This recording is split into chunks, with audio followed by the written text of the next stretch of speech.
Hello guys, welcome to UPSC point. दोस्तों, आज के इस वीडियो में हम संविधान के एक महत्वपूर्ण टॉपिक प्रस्तावना के बारे में डिटेल से पढ़ने वाले हैं और इससे संबंधित महत्वपूर्ण तथ्यों को ट्रिक के माध्यम से याद करेंगे। तो चलिए वीडियो की शुरुआत करते हैं।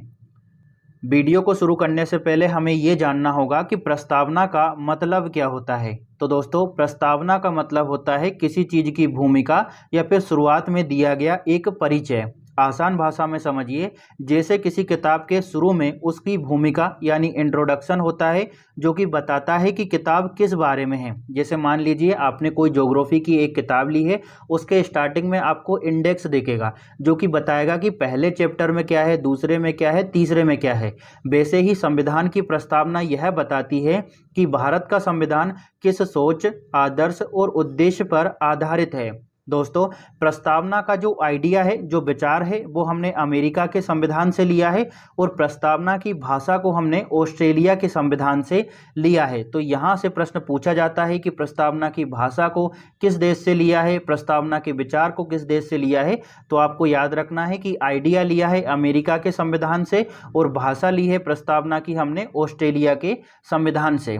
चलिए आगे बढ़ते हैं दोस्तों, और अब हम बात करने वाले हैं कि प्रस्तावना की आखिरकार उत्पत्ति कैसे हुई, संविधान सभा में इसको प्रेजेंट कैसे किया गया।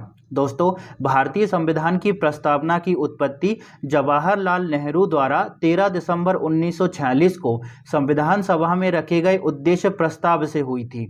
यही कारण है कि प्रस्तावना को उद्देशिका कहकर संबोधित किया जाता है। अब आपके मन में जो प्रश्न होता होगा कि आखिरकार इसको उद्देशिका क्यों कहते हैं, तो आप यहाँ पर समझ गए होंगे, क्योंकि जवाहरलाल नेहरू द्वारा 13 दिसंबर 1946 को एक उद्देश्य प्रस्ताव प्रस्तुत किया गया था, इसी वजह से इसको उद्देशिका कहा जाता है।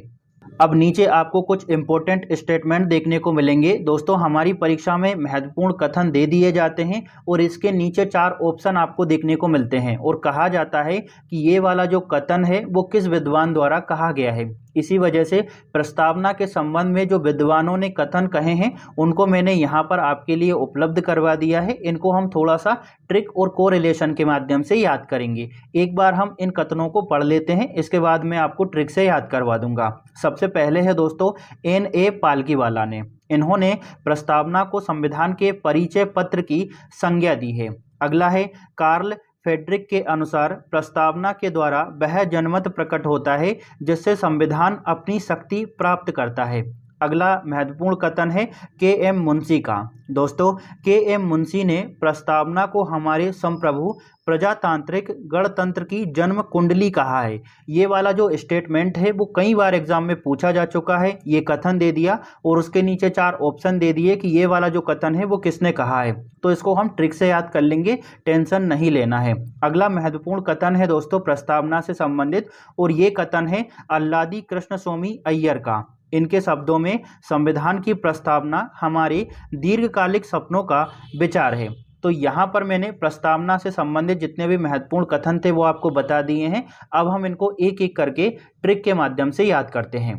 सबसे पहले हम बात करते हैं पालकीवाला की। इन्होंने प्रस्तावना को परिचय पत्र कहा है। तो इसको कैसे याद करेंगे, देखिए आपने कई बार सुना होगा कि पूत के लक्षण पालकी में दिख जाते हैं या फिर पालने में दिख जाते हैं। तो भैया काई में दिख जाते हैं, पालकी में। तो पालकी से क्या हो गया, पालकी वाला। ठीक है, पूत के लक्षण पालकी में दिख जाते हैं। ठीक है, तो पालकी से क्या हो गया, पालकी वाला। और पालकी में क्या हो जाता है, परिचय हो जाता है कि बच्चा कैसा होगा, सही होगा, बुरा होगा, विद्वान होगा या नहीं। तो भैया पालकी में क्या हो जाता है, परिचय हो जाता है। तो पालकी से क्या हो गया, पालकी वाला, और पालकी में क्या हो जाता है, परिचय। तो पालकी वाला ने प्रस्तावना को परिचय पत्र कहा है। इसके बाद है K.M.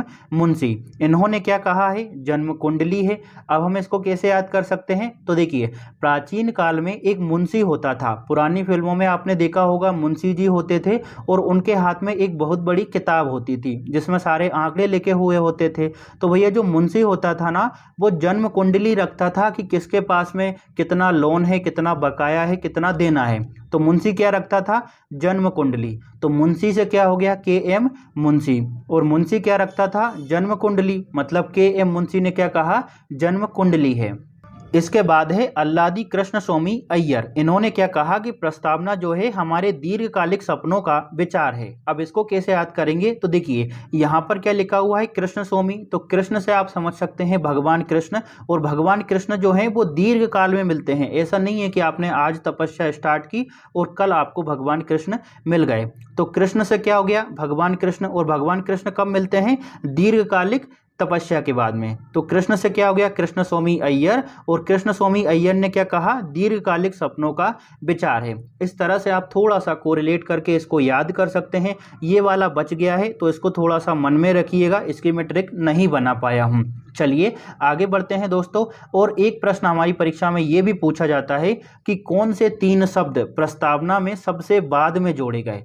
तो ये जोड़े गए थे दोस्तों समाजवाद, पंथ निरपेक्ष और अखंडता। अगर ये 3 शब्द में आप कंफ्यूज होते हैं कि भैया 3 शब्द कौन से थे, तो आप एक छोटी सी ट्रिक का इस्तेमाल कर सकते हैं, और वो ट्रिक है इस्पा। इस्पा को सबसे बाद में जोड़ा गया है। इस्पा क्या होता है, जो हम बालों में करवाते हैं, है ना, जो मालिश वगैरह करवाते हैं ना हम सैलून में जाकर, तो वो इस्पा होता है। ठीक है, तो इस्पा को सबसे बाद में जोड़ा गया है। तो ए से क्या हो गया, समाजवाद, पी से क्या हो गया, पंथ निरपेक्ष, और ए से क्या हो गया, अखंडता। दोस्तों इस्पा को यानी समाजवाद, पंथ निरपेक्ष और अखंडता को 42वें संविधान संशोधन 1976 के माध्यम से जोड़ा गया था।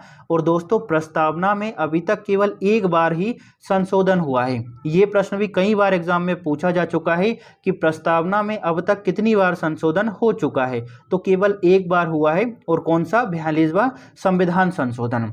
नोट में कुछ महत्वपूर्ण तथ्य दिए हैं, उनको देख लेते हैं। दोस्तों हमारी जो प्रस्तावना है उसमें 3 प्रकार के न्याय का उल्लेख किया गया है। 3 प्रकार के न्याय कौन कौन से हैं, सामाजिक, आर्थिक और राजनीतिक न्याय। और दोस्तों 5 प्रकार की स्वतंत्रता का वर्णन है, विचार, अभिव्यक्ति, विश्वास, धर्म और उपासना की स्वतंत्रता। और इसी के साथ 2 प्रकार की समानता या फिर समता का उल्लेख किया गया है, प्रतिष्ठा और अवसर की समानता। अगर आपने प्रस्तावना को पढ़ा होगा तो ये शब्द आपको सीधे देखने को मिले होंगे। हमारी परीक्षा में यहाँ से प्रश्न ये पूछा जाता है कि प्रस्तावना में कितने प्रकार की स्वतंत्रता का वर्णन है, कितने प्रकार की समानता का उल्लेख किया गया है, और बच्चे क्या है, भूल जाते हैं। इसी वजह से मैंने आपको यहाँ पर सीधा प्रेजेंट करके दे दिया है। कहीं कहीं ऐसा प्रश्न भी देखने को मिलता है कि निम्नलिखित में से कौन सी स्वतंत्रता का उल्लेख प्रस्तावना में नहीं किया गया है। तो इस वजह से इनको याद रखना बहुत ही जरूरी है। 3 प्रकार के न्याय का उल्लेख है, 5 प्रकार की स्वतंत्रता का वर्णन है, और 2 प्रकार की समानता या फिर समता का उल्लेख किया गया है। चलिए अब हम आगे बढ़ते हैं दोस्तों। हमारी जो प्रस्तावना है उसमें स्वतंत्रता, समता और बंधुत्व के जो आदर्श हैं उनको फ्रांस की क्रांति से लिया गया है। कई बार एग्जाम में यहाँ से भी प्रश्न पूछ लिया जाता है कि इन 3 शब्दों को कहाँ से लिया गया है। इन 3 शब्दों को एक बार मैं बता देता हूँ। ये है स्वतंत्रता, तो यहाँ पर आपको स्वतंत्रता देखने को मिलेगी। इसी के नीचे आपको समता देखने को मिलेगी, और थोड़ा ही नीचे दोस्तों आपको बंधुत्व देखने को मिलेगा। ठीक है, तो स्वतंत्रता, समता और बंधुत्व जो है वो फ्रांस की क्रांति से लिया गया है। इसके बाद सामाजिक, आर्थिक और राजनीतिक न्याय को 1917 की रूस की क्रांति से लिया गया है। अब भैया सामाजिक, आर्थिक, राजनीतिक न्याय कहाँ लिखा हुआ है, तो यहाँ पर देखिए आपको दिख रहा होगा, ये है सामाजिक, ये आर्थिक और राजनीतिक न्याय। तो इनको लिया है हमने रूस की क्रांति से, और इन तीनों को लिया है स्वतंत्रता, समानता और बंधुत्व के आदर्शों को फ्रांस की क्रांति से। तो आशा करता हूं दोस्तों आपको यहां तक अच्छे से समझ आ गया होगा। अब एक प्रश्न बनता है, क्या प्रस्तावना में संशोधन किया जा सकता है या फिर नहीं किया जा सकता। तो दोस्तों अभी तो आप तुरंत आंसर दे दोगे कि हाँ सर किया जा सकता है, 42वां संविधान संशोधन किया जा चुका है। ठीक है, लेकिन दोस्तों इसके पीछे की एक कहानी है। चलिए उस कहानी को समझते हैं ताकि आपको और अच्छे से समझ आ जाए। प्रस्तावना का जो विषय है हमेशा ही विवाद का विषय रहा है, और सबसे पहला केस आता है दोस्तों वेरूवाड़ी केस 1960 में। इसमें सर्वोच्च न्यायालय ने कहा कि प्रस्तावना में संशोधन नहीं किया जा सकता क्योंकि यह जो है वो संविधान का भाग ही नहीं है।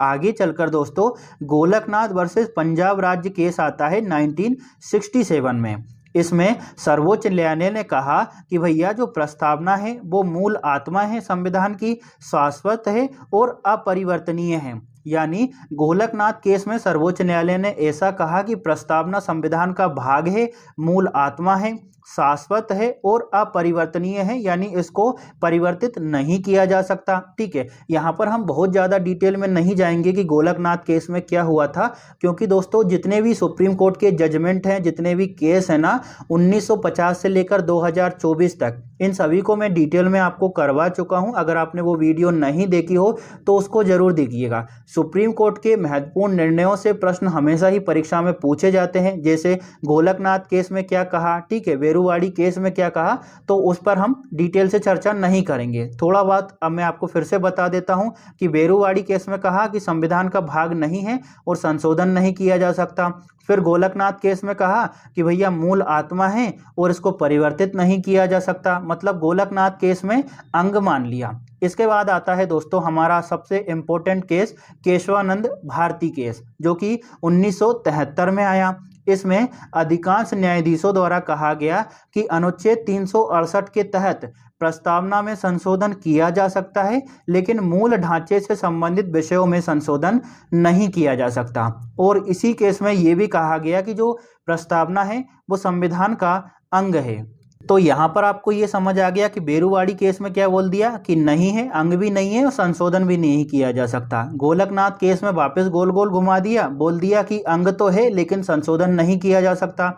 फिर केशवानंद भारती केस आता है जिसमें कहा कि भैया अंग भी है, संशोधन भी किया जा सकता है अनुच्छेद 368 के तहत, लेकिन प्रस्तावना की जो मूल ढांचा है ना उसमें संशोधन नहीं होगा। इसी के साथ दोस्तों केशवानंद भारती केस में मौलिक अधिकारों को लेकर भी ऐसा ही कहा। ठीक है, तो यहाँ पर बेसिक स्ट्रक्चर का सिद्धांत भी सुप्रीम कोर्ट द्वारा दिया गया है। एक बार हम आप चाहें तो इस प्रस्तावना को पढ़ सकते हैं। प्रस्तावना हमारे मन मस्तिष्क में होना चाहिए, क्योंकि प्रस्तावना से ही पूरा संविधान चल रहा है। अगर आपको ये वीडियो थोड़ी बहुत भी अच्छी लगी हो तो कमेंट ज़रूर करिएगा, ताकि मेरे को भी अच्छा लगे कि हाँ भैया मैं आपको सही पढ़ा रहा हूँ, सही डायरेक्शन में हम जा रहे हैं। बाकी आपकी मर्जी है। अगर वीडियो अच्छा लगा हो तो लाइक, शेयर और सब्सक्राइब जरूर करिएगा, साथ ही कमेंट जरूर करिएगा। इसी के साथ दोस्तों इसका जो PDF है वो आपको मेरे टेलीग्राम चैनल पर मिल जाएगा। मेरा जो टेलीग्राम चैनल है ना उसका नाम है UPSC पॉइंट ऑफिशियल, तो आप सीधा सर्च कर सकते हैं या फिर उसका लिंक मैं डिस्क्रिप्शन में डाल दूंगा, तो वहाँ से आप क्लिक करके ज्वाइन कर सकते हैं। इसी के साथ मैंने पिछले वीडियो में संविधान के निर्माण से संबंधित जितने भी महत्वपूर्ण तथ्य थे उनको भी करवाया है। अगर आप चाहें तो उस वीडियो को देख सकते हैं।